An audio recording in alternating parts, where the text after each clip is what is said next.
وعايزين تعملوا طبق الكشري الخطير ده، مش عايزه اقول لكم الريحه قلب البيت والطعم خطير جدا جدا بطريقه سهله وبسيطه ومن غير اي تعقيدات، وطعمه روعه احسن من بتاع بره 100 مره. تابعوا معايا الفيديو عشان تعرفوا انا عملت الطبق كشري الجميل ده ازاي. اهو جميل جدا جدا، تابعوا معايا الفيديو عشان تعرفوا انا عملته ازاي.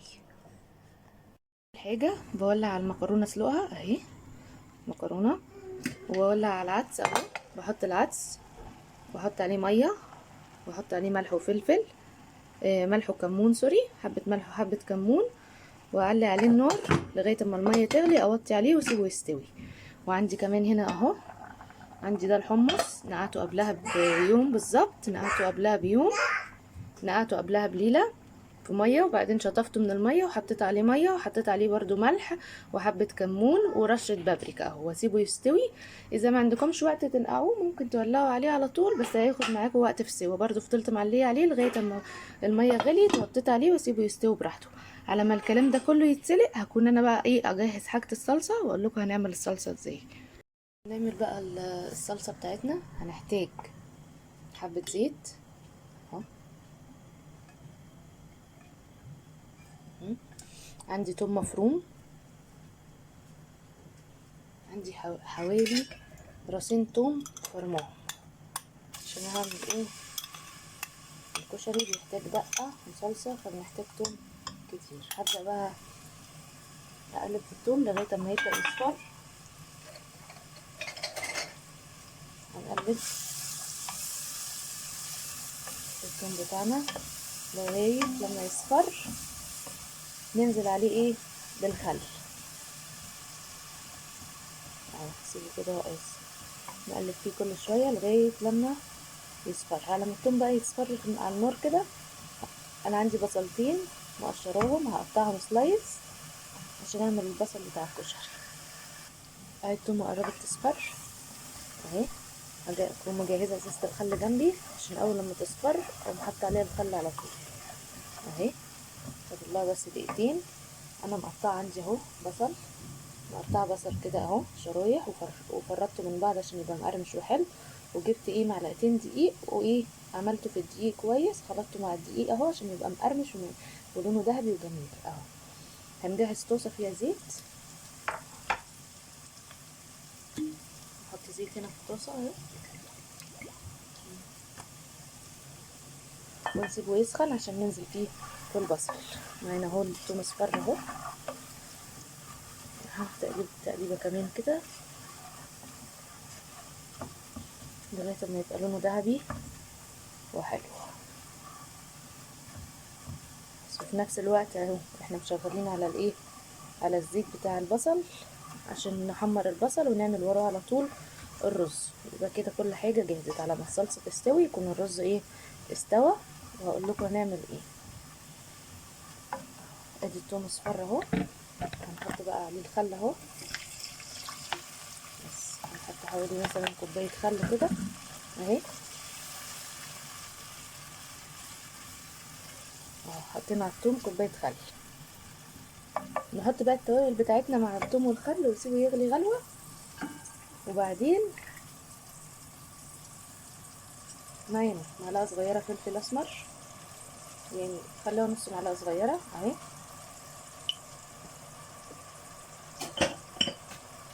ومعلقه كمون، الكشري بيحب الكمون، معلقه كمون اهي، معلقه صغيره برضو، وكمان معلقه صغيره بابريكا. البابريكا بتدي الطماطم لون حلو وتخليها حمرا وجميله اهي، معلقه صغيره بابريكا. ونحط الملح بتاعنا اهو، ونقلب بقى كله مع الثوم والخل، نقلب بس ونسيبه بقى يغلي غلوه كده الثوم مع الخل، ونشم ريحه الثوم مع الخل مع التوابل كده الله اهو. معلين عليه الزيت بيسخن اهو بتاعنا،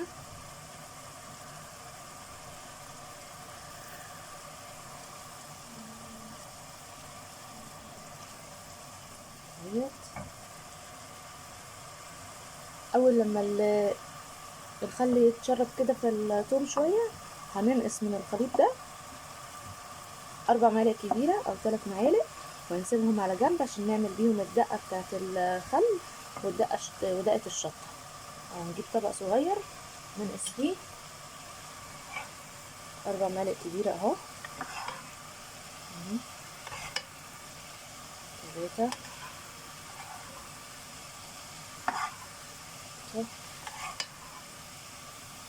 انا عملت ايه 5 معالق عشان انا مكتره الكميه، مكتره الثوم اهوت بالشكل ده. ده فاضل عندنا ايه حبه الثوم بتوع الصلصه. هنبدا بقى نجيب عصير الطماطم. انا عامله طماطم ضربوها في الخلاط،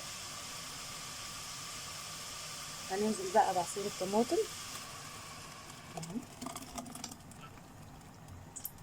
بالشكل ده كده، وهنحط رشه سكر، رشه سكر بس عشان الحموضه بتاعت الطماطم. رشه سكر اهو بس كده، ونغطيها بقى ونسيبها ايه لما تتسبك خالص. نغطيها بقى ونسيبها لغايه لما تتسبك. ادي الزيت بتاعنا سخن بقى، هننزل بالبصل. هننزل بقى بالبصل بتاعنا اهو، هنفضه من الدقيق عشان ما يتحرقش في الزيت اهو. هنفضه من الدقيق ونوطي النار سنه لغايه ما نحطه، نوطي النار لغايه ما ننزل بايه بكل كميه البصل بتاعتنا، بس نفضها كويس من الدقيق اهو.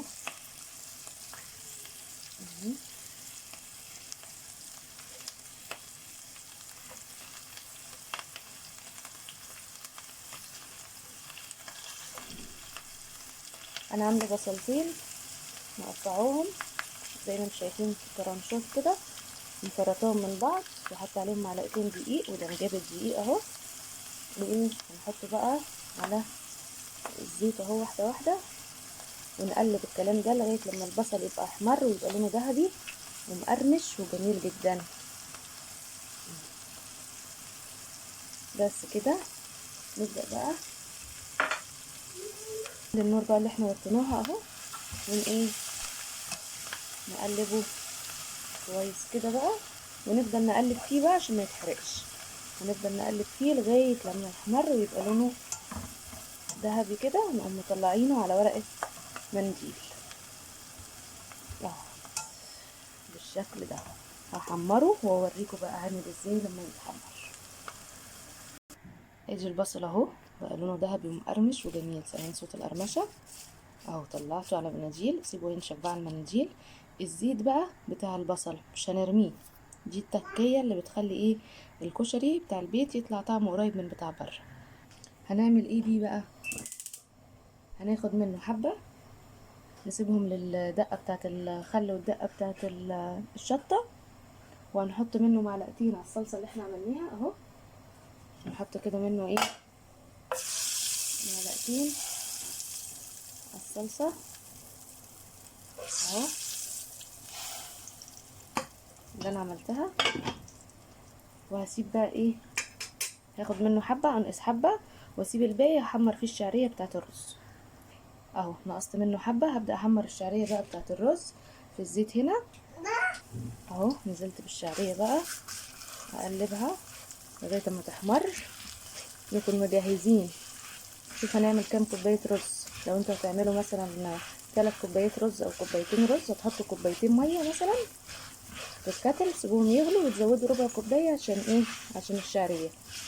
هنجهز المية نحطها في الكتل عشان تغلي، لما الشعرية تحمر ننزل عليها بالمية المغلية اهو. هحمر الشعرية واوريكم شكلها. ادي الشعرية احمرت اهي بالشكل ده اهي، شايفين لونها بقى ذهبي اهو. هننزل بقى عليها بالمية ونكون غاسلين الرز اهو. انا هعمل 3 كوبايات رز، ننزل بالمية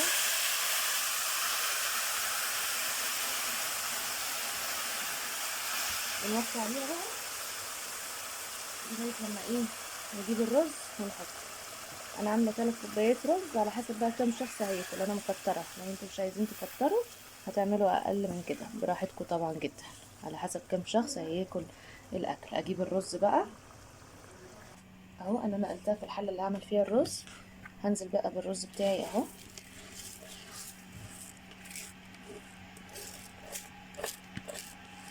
وحطيت الملح بتاعي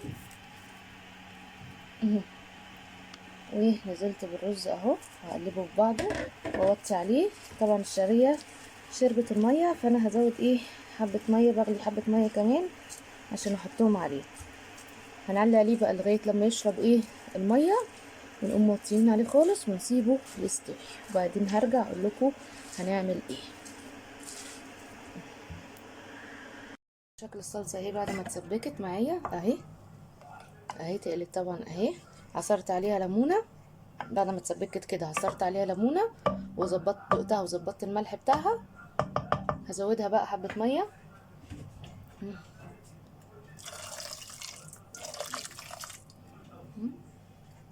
طبعا ميه مغليه اهي كده. الصلصه بتاعتنا بقت جاهزه. عندي الرز كمان استوى، فاضله يجي 10 دقايق كده. ادي الرز فاضله يجي 10 دقايق كده على النار. هقوم حاطه معاه بقى العدس اللي انا عاملاه اهو. هنزل بالعدس كده على وشه، انزله كله على وش الرز واسيبه ال10 دقايق دولت، وبعد كده افتح على الحله وايه اقلب كله الرز مع العدس اهو، اسيبه على الوش كده اهو. طبعا انا مش هرياه، انا سايباه فيه تكه سنه عشان ايه يستويها مع ايه مع ال10 دقايق اللي هيقعدهم مع الرز. انا طفيت عليه قبل ما يستوي كده ب10 دقايق. هنغطيه بقى ونسيبه 10 دقايق وبعدين نفتحه ونقلب كله مع بعض. والصلصه بتاعتي جاهزه وكل حاجه جاهزه. فاضل بقى نعمل مع بعض الدقه بالشطه والدقه بالخل. هنبدا مع بعض بالدقه بالشطه.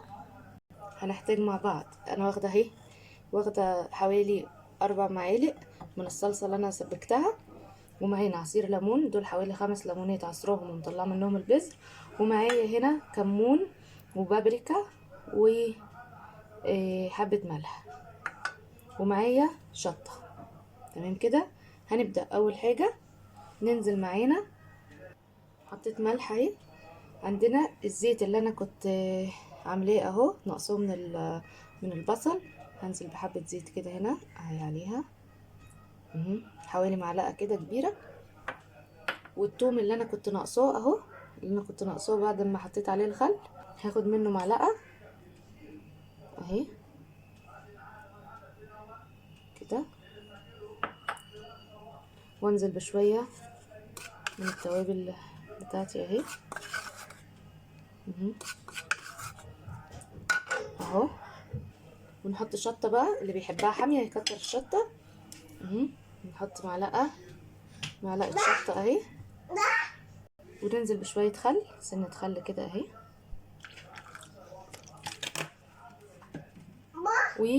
والليمون بتاعنا اهو. مش هحطه كله، هحط نصه واسيب نصه للدقه التانية اللي بالخل.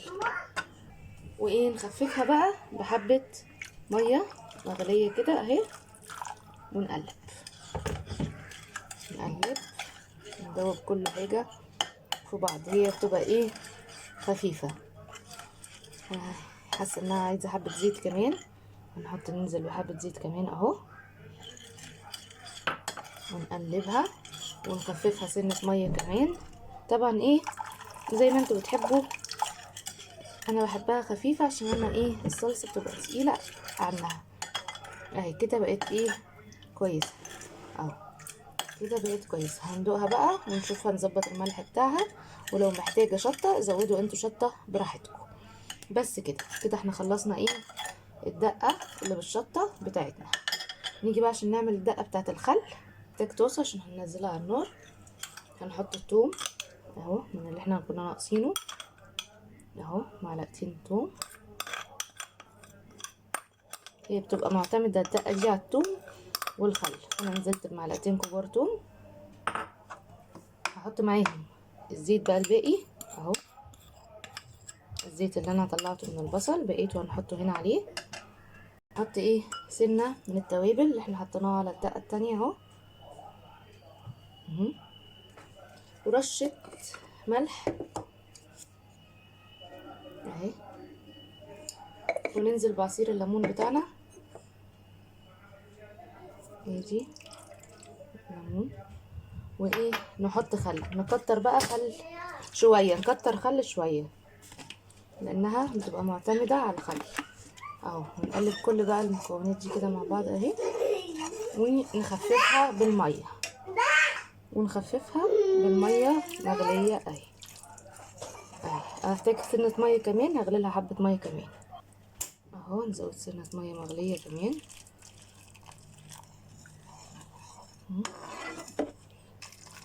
حبه اهي. بس كده بقت جاهزه، هننزل بيها على النار نغليها غلوه وبالهنا والشفا. يبقى كده جهزت عندنا الدقه بتاعه الخل.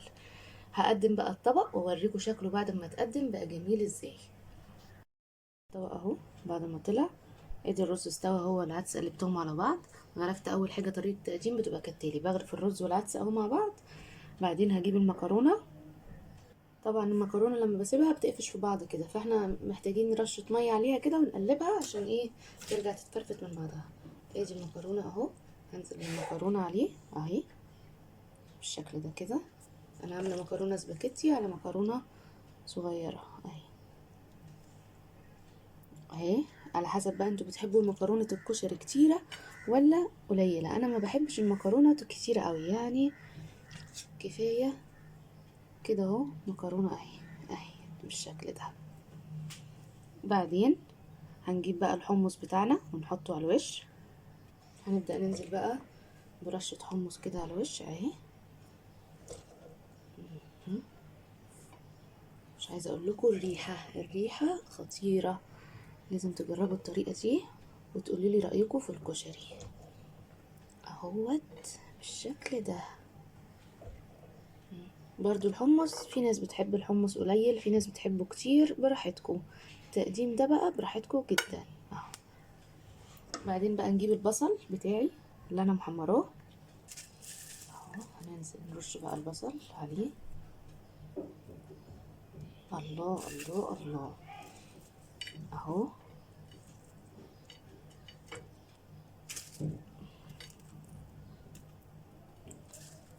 جميل جدا جدا جدا. بس كده كده كل حاجة تمام. نجيب بقى الصلصة ونرش عليه رشة صلصة ورشة دقة، وبألف هنا. جربوه قوليلي رأيكم. يلا اشوفكم على خير يا حبايبي، باي باي.